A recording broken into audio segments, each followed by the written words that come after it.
Resya. Iya, Kek.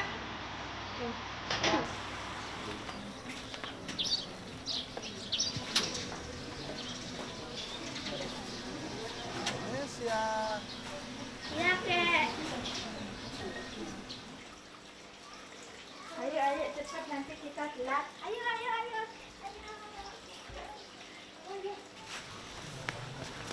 Bapakku berangkat ya. Berangkat hati-hati. Berangkat. Oke. Aku berangkat. Iya, sama-sama berangkatnya.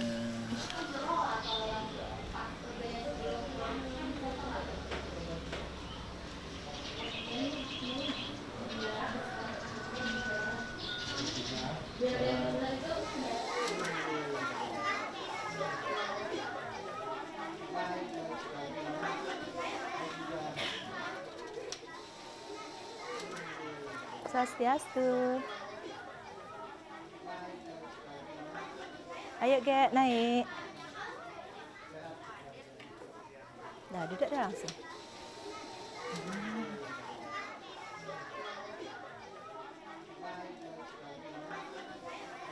Jadinya besoknya diniin, dirayain ulang tahunnya. Iya, di sana.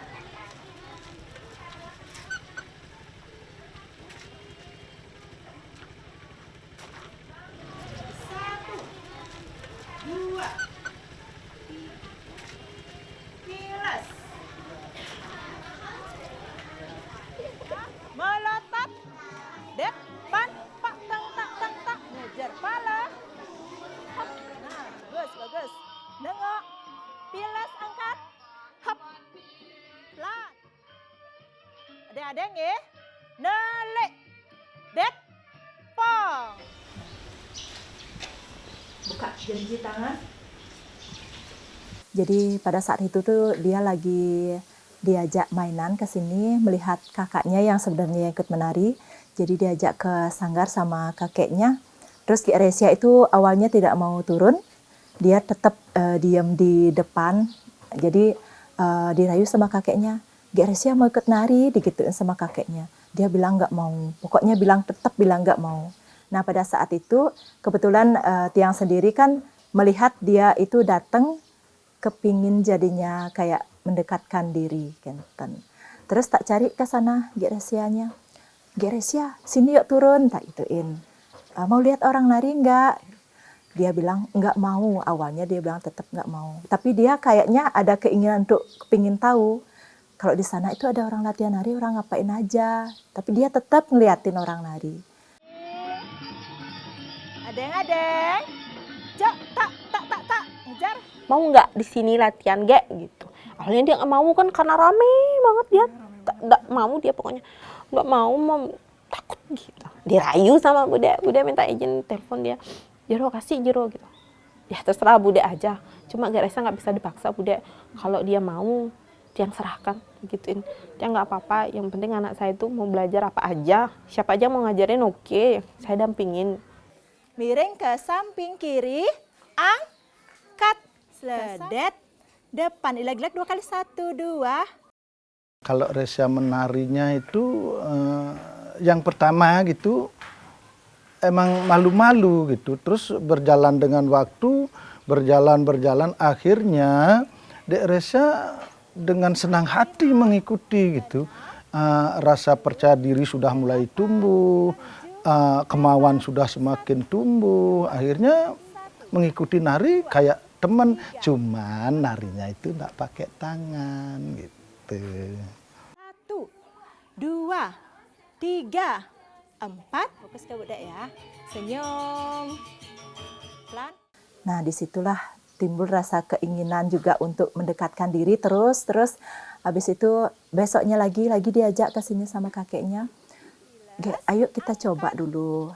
Nanti ikut latihan menari sama Bu Dek. Dia bilang aku nggak punya tangan, pasti nggak bisa. Awalnya bilang seperti itu. Pegang samping, kelas kanan. 2, 3, kelas. Sogok. Sir, palanya miring Kak. Pala. Hap. Tangannya. Pala. Hap. 1, 2, 3, jalan. 1, 2, 3. Wah, pojok, say.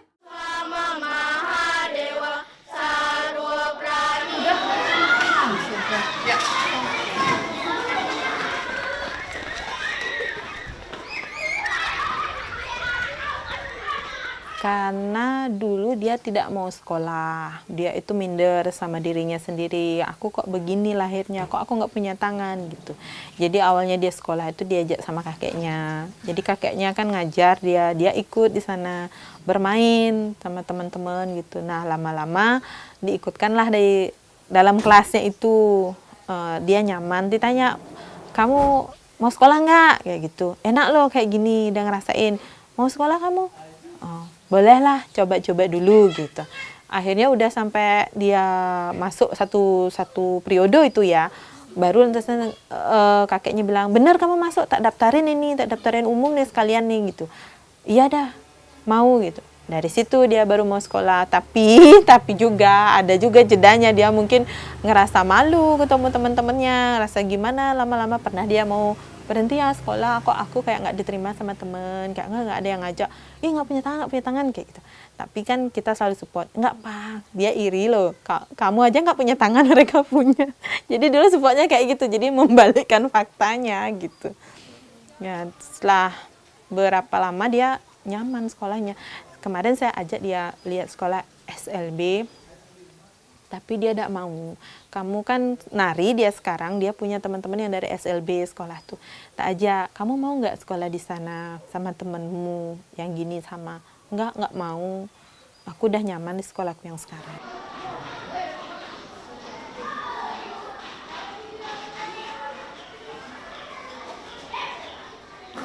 Nah, terus Tiang selaku kakeknya punya visi misi sekali bahwa Reza itu sama, bisa seperti yang lain.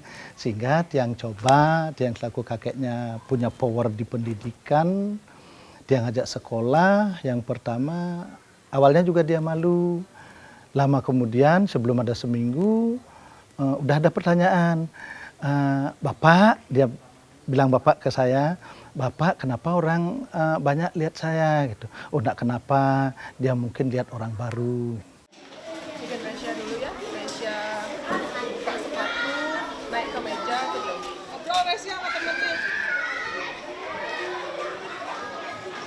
Karena kalau kita lihat dari sudut pandang pendidikan, berarti setiap orang itu berhak menerima pendidikan.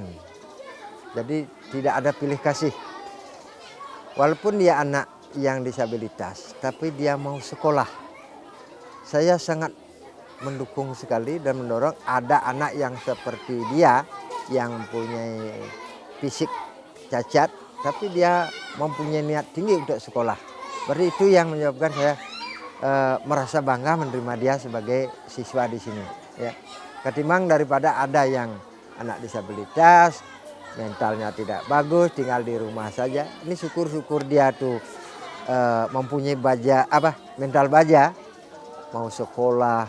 Nah mungkin kedepannya setelah tamat SD, mungkin dia melanjutkan ke SMP. Mudah-mudahan dia lanjut terus gitu. Ya.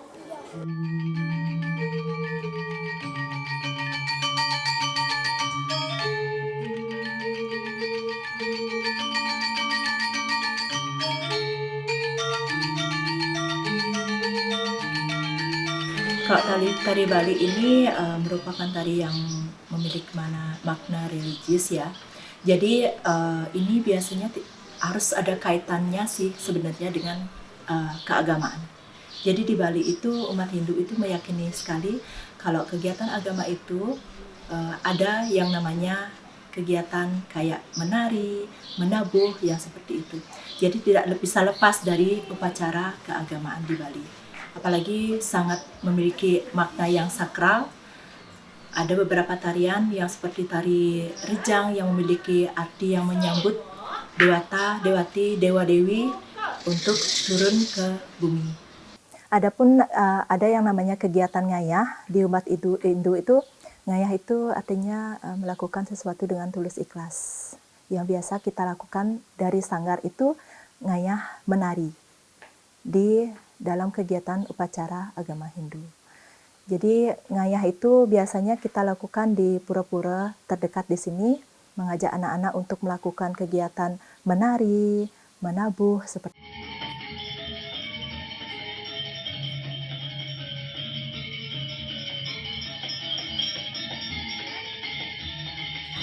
ini pengharapan kakek ketika nanti Reza sudah bisa menari, walaupun tidak sempurna kayak teman yang lainnya yang punya tangan, ketika nanti ada karyo, ada odalan di pura, kalau ngayah dengan tulus ikhlas juga bersama ibu sanggarnya itu memfasilitasi semua dari pakaian, dari payasannya.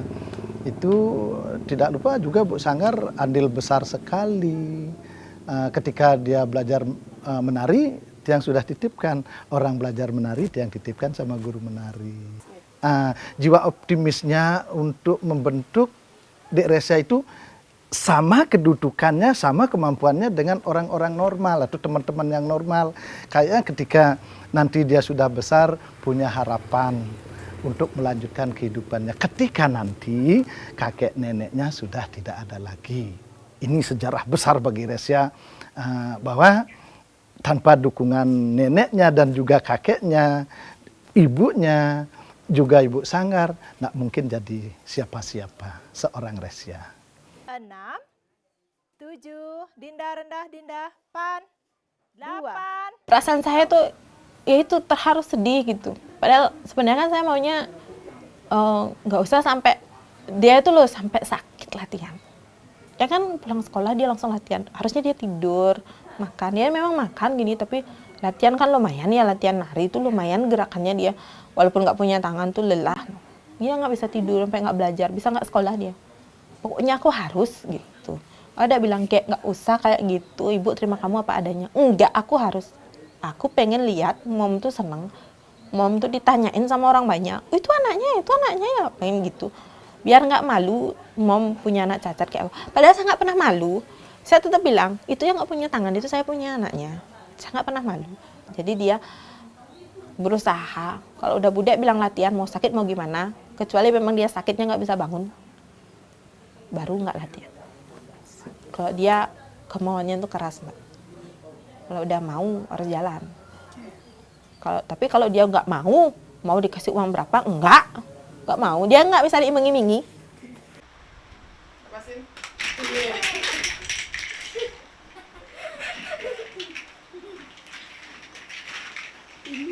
Aisyah ada dua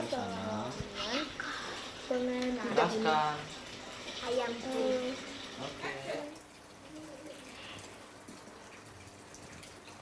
Mom, Ya, Gek, kenapa? Bapak sama Adek di mana? Kan latihan ke Sanggar. Kok aku nggak diajak? Ya kan tadi bubuk.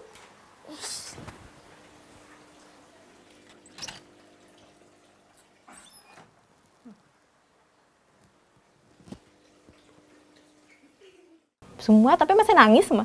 Kenapa kok pada nangis gitu? Akhirnya bilang gini ibu saya, kalau jadi orang, kalau yang dikasih yang sempurna sama Tuhan, jangan selalu tertawa dan tersenyum. Jangan merasa hebat dan bangga. Tapi kalau kamu dikasih kurang, jangan kamu mengeluh, menyalahkan Tuhan, apalagi tidak mau menerima.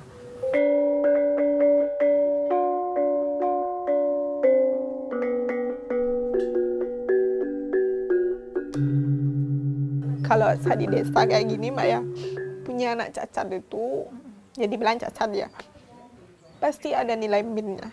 Pasti mungkin dia itu kayak kebanyakan dosa dulu gini-gini. Mungkin dia itu gini-gini gitu. Saya itu yang nggak bisa saya terima gitu. Dia sampai umur berapa tuh? 3 tahun nggak bisa jalan, Mbak. Kan nggak seimbang. Jadi dia tuh jalannya ngesot, terus ngesot. Baru belajar jalan pertama, ini sudah luka jahit 3. Terus lagi dia gini belajar jalan lagi, di giginya di sini. Habis, jatuh patah gitu.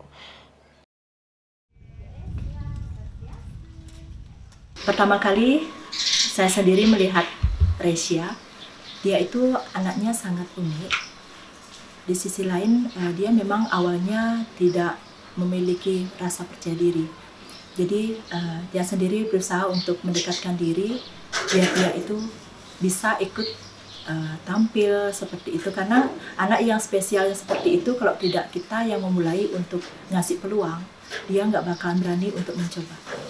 Jadi dia yakin kenapa dia bakalan bisa, karena di tari Bali itu tidak cuma tangan aja yang bisa dipakai untuk bergerak, bahkan seluruh tubuh bergerak, terutama mata. Jadi dia kan Geresia itu matanya masih ada gitu istilahnya. Jadi sangat-sangat sebenarnya peluang untuk tampil itu mereka sebenarnya bisa. Karena orang yang mau ngasih peluang itu aja yang nggak bisa. Jadi saya yakin dia pasti bakalan bisa untuk tampil menari biarpun dengan keterbatasan tidak memiliki tangan.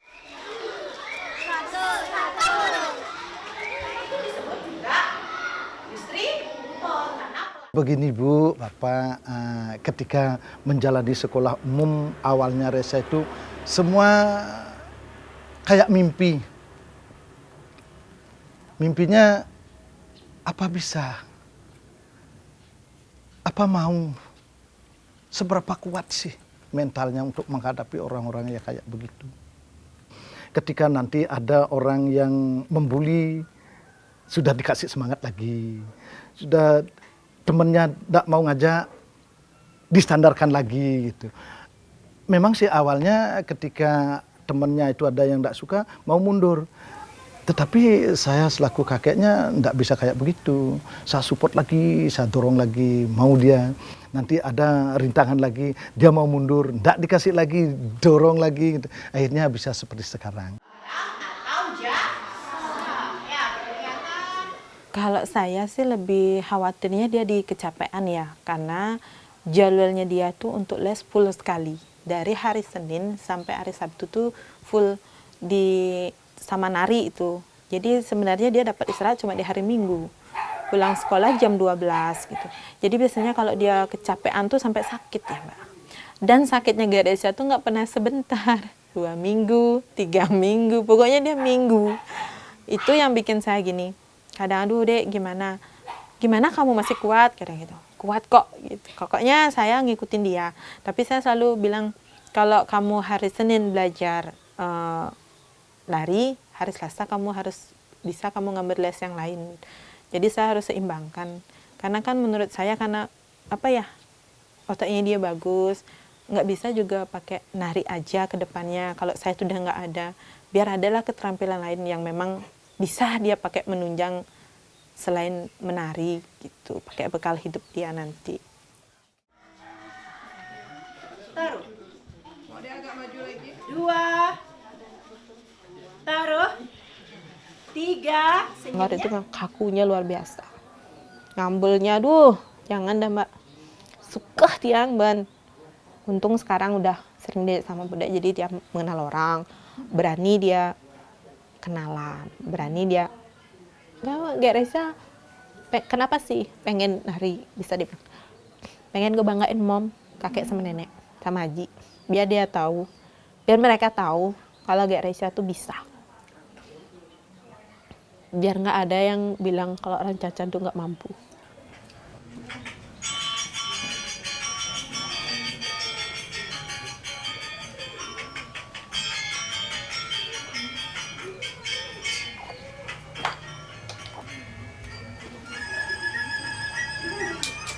Apa namanya, dulu waktu punya adik ya, kebayang nggak dia tuh ngomong adiknya pakai kaki. Saya, aduh, yang pernah shock tuh, dia gendong adiknya, yang tinggal mandi, adiknya nangis, kakinya dinaik, kan tidur, diselumpitin kakinya kayak gini. Terus yang lagi satu kan gini, naik dia, plak bubuk, jangan gini Dek, ibu lagi mandi, nggak ada siapa, jangan nangis. Adiknya diem kok, diuyang-uyang gini-gini sama dia. Saya di situ, aduh dalam hati, aduh jatuh adiknya kayak enggak Bu, enggak bakal jatuh. Masih kecil dia itu.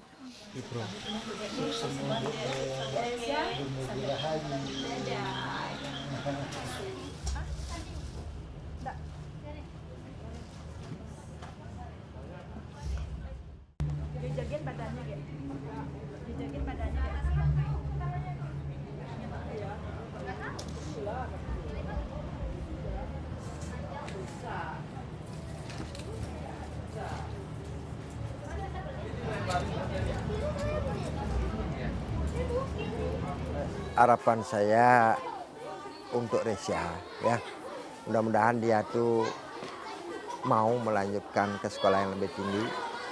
Dan Tiang harapkan juga dari pemerintah khususnya mau memperhatikan anak-anak yang disabilitas untuk bisa melanjutkan jenjang sekolahnya. Kalau tergantung daripada orangnya, semoga dia bisa difasilitasi. Apapun kekurangan dia, apalagi dia kurang keadaannya secara finansial, dia agak kurang, supaya bisa difasilitasi lah oleh pemerintah sehingga dia mempunyai semangat yang lebih tinggi.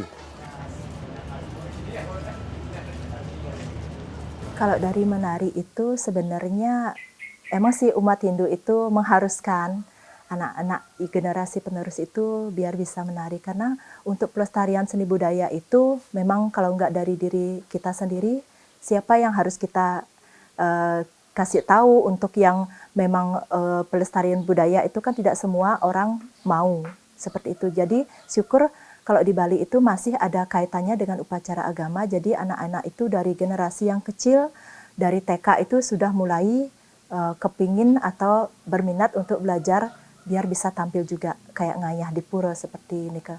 Jadi menurut Tiang sendiri pelestarian itu sangat penting sekali biar tidak punah. Untuk kedepannya nanti kalau misalnya kita ngayah itu secara tidak langsung kita berbakti kepada Ida Sang Hyang Widi.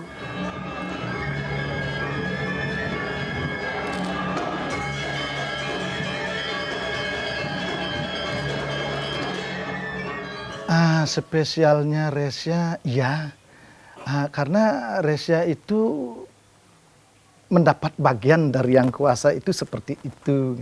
Ketika nanti seorang kakek tidak memberikan support dan membangun semangatnya untuk menjalani kehidupannya, apalah gunanya? Oleh karena itu, sang kakek ini harus berusaha mencari jalan, entah jalan mana yang jelas apa tujuan kakeknya dan juga tujuan Resyanya itu bisa terkabulkan, walaupun tidak sesempurna apa yang Tiang harapkan, begitu.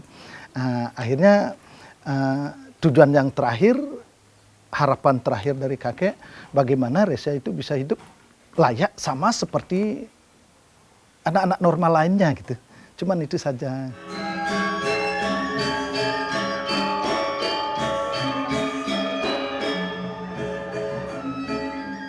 Keinginan saya cuma satu. Dia kan pengennya masuk universitas. Dia itu sudah pengen punya cita-cita. Karena dia terinspirasi dari YouTube. Yang guru yang ada di Jepang yang pakai kursi roda yang nggak punya tangan itu, kan nggak punya kaki, tapi dia bisa jadi seorang dosen.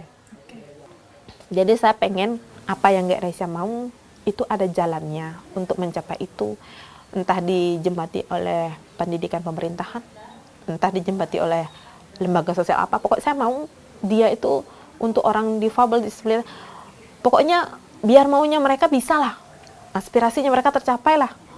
Biar udah kurang, minder lagi nggak bisa maju gitu loh. Kalau sekarang ada fasilitas kayak menari, kayak begini kan, dia merasa saya bisa untuk melanjutkan hidup tuh, jadi dia lebih semangat menurut saya tuh.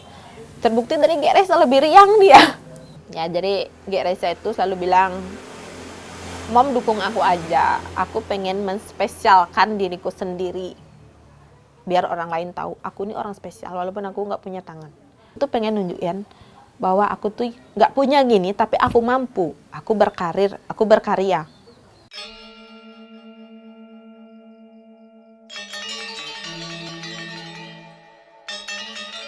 Pengen nari terus walaupun orang berpikir Gek nggak bisa. Dan Gek juga pengen ngebanggain ibu, kakak, kakek, nenek, sama adik, keluarga lah. Terus Gek juga punya mimpi. Gek pengen nari di depan Pak Jokowi. Buat kakak-kakak yang di luar, kita tuh harus semangat, pede, nggak boleh malu-malu. Diam saja.